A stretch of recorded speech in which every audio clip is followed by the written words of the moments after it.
नमस्कार, SBT news में आपका स्वागत है। पेश है 15 जून शनिवार सुबह 11:15 बजे राजस्थान की बड़ी खबरें। भर्तियों में लगातार फर्जीवाड़े के मामले सामने आने के बाद आरपीएससी, राजस्थान कर्मचारी चयन बोर्ड और एसओजी ने उच्च शिक्षा विभाग को बैठक में सुझाव दिए। इन्होंने कहा कि भर्तियों में सबसे अधिक मामले बैकडेट डिग्रियों के सामने आ रहे हैं। इसके अलावा विश्वविद्यालय फर्जी डिग्री बनाकर भी दे रहे हैं। एसओजी ने हाल ही में ऐसे विश्वविद्यालयों का खुलासा भी किया है। निजी विश्वविद्यालयों में बैक डेट से डिग्रियां जारी होने और फर्जीवाड़े को रोकने के लिए अब सरकार ने शिकंजा कसना शुरू कर दिया है। निजी विश्वविद्यालयों के लिए राज्य सरकार ने सख्त प्रावधान तय कर दिए हैं। उच्च शिक्षा विभाग ने इसका सर्कुलर भी जारी कर दिया है। इसके तहत अब निजी विश्वविद्यालयों को 31 अगस्त से पहले या फिर राज्य सरकार की ओर से प्रवेश के लिए तय अंतिम तिथि तक प्रवेश देना होगा। इसके बाद अगर विश्वविद्यालयों ने प्रवेश दिया तो वह अवैध माना जाएगा। उच्चतम न्यायालय ने 5 मई को आयोजित की गई राष्ट्रीय पात्रता सह प्रवेश परीक्षा 2024 से संबंधित विवाद को लेकर विभिन्न उच्च न्यायालयों में लंबित याचिकाओं की जांच के लिए उन्हें अपने पास स्थानांतरित करने का शुक्रवार को फैसला किया। न्यायमूर्ति विक्रम नाथ और न्यायमूर्ति संदीप मेहता की अवकाशकालीन पीठ ने परीक्षा आयोजित करने वाली संस्था राष्ट्रीय परीक्षा एजेंसी एनडीए की याचिका पर यह फैसला किया। पीठ ने परीक्षा में नकल समेत अन्य आरोपों से घिरे एनडीए के खिलाफ उच्च न्यायालयों में संबंधित याचिकाएं दायर करने वालों को नोटिस जारी करते हुए कहा कि वह उन याचिकाओं पर 8 जुलाई को सुनवाई करेगी। कांग्रेस के राष्ट्रीय महासचिव सचिन पायलट ने शुक्रवार को ऑक्सफोर्ड यूनिवर्सिटी में मोदी सरकार और भाजपा की जमकर आलोचना की। पायलट ने कहा कि जनता बीजेपी सरकार की नीतियों से परेशान थी और लोगों ने उसके खिलाफ वोट दिया। अग्निवीर स्कीम से युवाओं में आक्रोश था। इंडिया अलायंस ने उन मुद्दों पर चुनाव लड़ा जो देश के मुद्दे थे।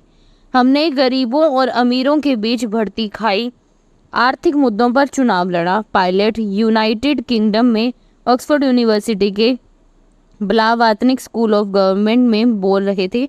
उन्होंने ऑक्सफोर्ड यूनिवर्सिटी के स्टूडेंट्स और टीचर्स के साथ लोकसभा चुनाव पर चर्चा की। उन्हें भाषण देने के लिए इनवाइट किया गया था। बीजेपी के 400 सीट के नारे पर पायलट ने कहा, उन्होंने जिस तरह के अहंकार में आकर 400 सीटें जीतने का नारा दिया, उसमें उनका घमंड झलक रहा था। जयपुर विद्युत वितरण निगम में कार्यरत तकनीकी सहायक को एसीबी की टीम ने 30,000 रुपये रिश्वत लेते रंगे हाथों गिरफ्तार किया है। आरोपी ने कनेक्शन जारी करवाने की एवज में परिवादी से 30,000 रुपये रिश्वत की मांग की थी। भ्रष्टाचार निरोधक ब्यूरो के महानिदेशक डॉक्टर रवि प्रकाश मेहरा ने बताया कि एसीबी की झालावाड़ इकाई को एक शिकायत प्राप्त हुई थी कि 3 फेस कृषि कनेक्शन जारी करवाने के एवज में आरोपी आशीष कुमार स्टोर कीपर तकनीकी सहायक जयपुर विद्युत वितरण निगम लिमिटेड झालावाड़ ग्रामीण एईएन और जेईएन के लिए 30,000 रुपये रिश्वत मांगकर परेशान कर रहा है। इस पर एसीबी कोटा के उप निरीक्षक कल्याणमल मीना के सुपरविजन में एसीबी झालावाड़ इकाई के एडिशनल एसपी जयग्राम मीना के नेतृत्व में शिकायत का सत्यापन किया। शुक्रवार को टीम ने ट्रैप कर कार्रवाई की। राजस्थान के पूर्व मुख्यमंत्री एवं कांग्रेस के वरिष्ठ नेता अशोक गहलोत ने कहा कि कॉलेज बंद करने की सोच के बाद अब विदेश में पढ़ने वाले छात्रों को दी जाने वाली स्कॉलरशिप रोकने का कार्य दिखाता है कि भारतीय जनता पार्टी सरकार राजस्थान को सालों पीछे ले जाना चाहती है। श्री गहलोत ने शुक्रवार को अपने बयान में यह बात कही। उन्होंने कहा, मैं बार बार कहता हूँ कि बाबा साहेब अम्बेडकर को बड़ौदा के महाराजा ने अमेरिका की कोलंबिया यूनिवर्सिटी पढ़ने भेजा तो उन्होंने वापस आकर संविधान निर्माता के रूप में अपनी पहचान बनाई और सामाजिक उत्थान का बहुत बड़ा प्रयास किया। अब अगर उनसे प्रेरणा लेकर विदेश में पढ़ने गए 500 विद्यार्थियों में से 5 भी आकर साइंटिस्ट, आईटी एक्सपर्ट, टेक्नोक्रेट के रूप में काम करेंगे तो वो हमारे देश के लिए कितना अच्छा ह्यूमन रिसोर्स होता। और राजस्थान लोक सेवा आयोग की ओर से डमी और अयोग्य कैंडिडेट को रोकने के लिए सभी परीक्षाओं में बड़े बदलाव किए गए हैं। अब आरपीएससी की भर्ती परीक्षा में फॉर्म भरने से पहले कैंडिडेट को अपना आधार अपडेट करना होगा। यानी आधार कार्ड 3 साल पुराना है तो वह फॉर्म के लिए नहीं चलेगा। नए फोटो के साथ उसे अपडेट करना होगा। इसके अलावा फॉर्म भरने से लेकर इंटरव्यू तक कैंडिडेट को एक ही फोटो काम में लेनी होगी। इस फोटो पर डेट लिखी होना भी जरूरी है। उच्चतम न्यायालय ने मेडिकल स्नातक स्तर की पढ़ाई के लिए 5 मई को आयोजित की गई राष्ट्रीय पात्रता सह प्रवेश परीक्षा नीट यूजी 2024 के प्रश्न पत्र कथित तौर पर संबंधित परीक्षा के दौरान सार्वजनिक होने के मामले की केंद्रीय जांच ब्यूरो सीबीआई से जांच की मांग वाली याचिका पर शुक्रवार को केंद्र सरकार को नोटिस जारी किया। न्यायमूर्ति विक्रम नाथ और न्यायमूर्ति संदीप मेहता की अवकाशकालीन पीठ ने हितेन्द्र सिंह कश्यप की याचिका पर आयोजित करने वाली संस्था राष्ट्रीय परीक्षा एजेंसी एनटीए को 2 सप्ताह के भीतर अपना जवाब दाखिल करने का निर्देश देते हुए कहा कि वह इस मामले में 8 जुलाई को अगली सुनवाई करेगी। भरतपुर जिले के रुदावल थाना इलाके में शुक्रवार शाम एक पाइप की गोदाम में आग लग गई। आग में करीब 2,50,000 के पाइप जलकर राख हो गए। दमकल के पहुंचने से पहले ही आसपास के लोगों ने आग पर काबू पा लिया। आग लगने के बाद पूरे इलाके में धुआं हो गया। फिलहाल आग लगने के कारणों का पता नहीं लग पाया है। राजस्थान के अलवर और भरतपुर में शुक्रवार दोपहर बाद मौसम में बदलाव आया। यहां दिन में करीब 3 बजे बादल छाए और तेज हवा चलने लगी।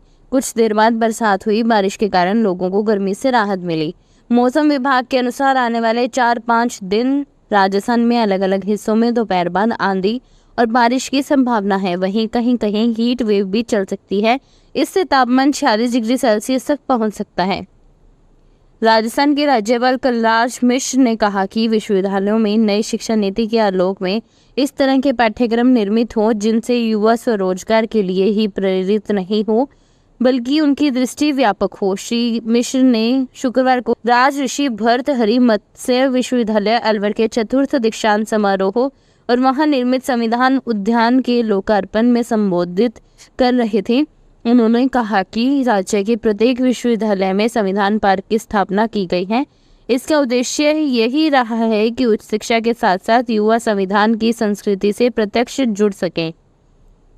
दौसा जिले में सरकारी योजनाओं के इम्प्लीमेंट को लेकर कलेक्टर देवेंद्र कुमार एक्शन में हैं। उन्होंने शुक्रवार को सैंथल उपखंड क्षेत्र में कई सरकारी ऑफिसों के साथ फील्ड में चल रहे विकास कार्यों का औचक निरीक्षण किया। कलेक्टर के औचक दौरे पर पहुंचने की सूचना मिलते ही स्थानीय अधिकारी कर्मचारियों में खलबली मच गई। ऐसे में वे तत्काल मौके पर पहुंच सतर्क नजर आए। केंद्रीय स्वास्थ्य एवं परिवार कल्याण मंत्री जगत प्रकाश नड्डा ने शुक्रवार को कहा कि स्वास्थ्य सुविधाओं और स्वास्थ्य प्रणालियों की गुणवत्ता तथा इनका दायरा बढ़ाने पर जोर दिया जाना चाहिए। श्री नड्डा ने यहां नई सरकार के गठन के पहले 100 दिनों में स्वास्थ्य लक्ष्यों को प्राप्त करने के लिए वरिष्ठ अधिकारियों के साथ एक उच्च स्तरीय बैठक की अध्यक्षता की। इस बैठक में केंद्रीय स्वास्थ्य एवं परिवार कल्याण राज्य मंत्री अनुप्रिया पटेल और प्रताप राव गणपत राव जाधव तथा सचिव अपूर्व चंद्रा भी शामिल हुए। टोंक जिले के 2 खिलाड़ियों आसाराम नागर और राहुल मीना ने अंतर्राष्ट्रीय वर्ल्ड किक बॉक्सिंग चैंपियनशिप के लिए क्वालिफाई किया है।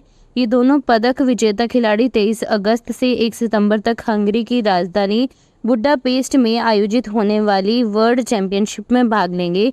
राजस्थान टीम के कोच रमेश चंद्र प्रजापत ने बताया कि 10 से 14 जून तक सिलीगुड़ी पश्चिम बंगाल में जूनियर नेशनल किक बॉक्सिंग प्रतियोगिता हुई है। इसमें राजस्थान टीम शानदार प्रदर्शन कर रही है।